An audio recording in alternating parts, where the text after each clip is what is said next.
guys, dito na kami. Kakain kami. Ayan o. Ay, si Gary.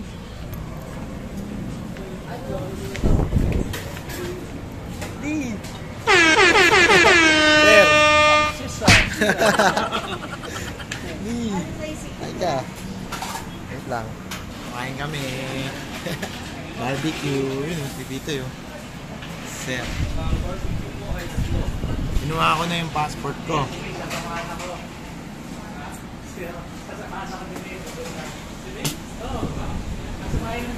Dami. Hindi. Dami ah. Dami niyan. Hindi tayo. Tignan mo. Ikali pa. Apat tayo sa set.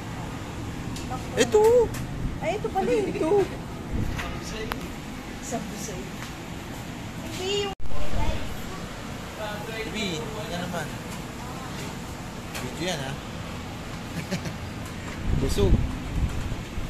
Ayan guys, kumakain na kami. Ayun si Kali. Uy yun oh. Uy, sarap daw. Panalo daw. Ayan, talagang busog kami guys. Sobrang daming barbecue. Tsaka nakatatlong rice ako. Si Ate B, dalawa. Si Sir, dalawa. Si Kali, dalawa. So yun. Ayan kami, naglalakad na kami. Papunta na kami sa dessert. Sa ice cream. Sarap nun guys. Panalo rin. Yung busog ka na, kakain pa uli. Uy, sarap. Thank you talaga. Kami sa ice cream house. Uy, sarap. Lamig. Ay. Lee. Thank you.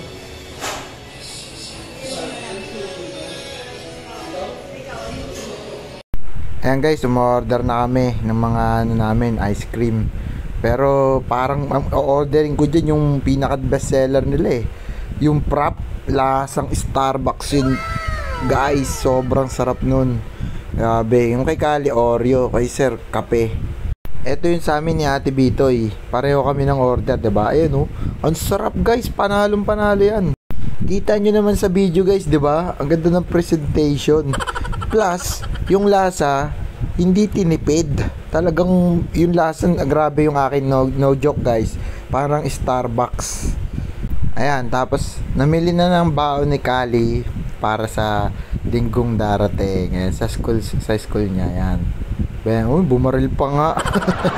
Bumaril pa, ayun oh. Thank you Ate B, sir.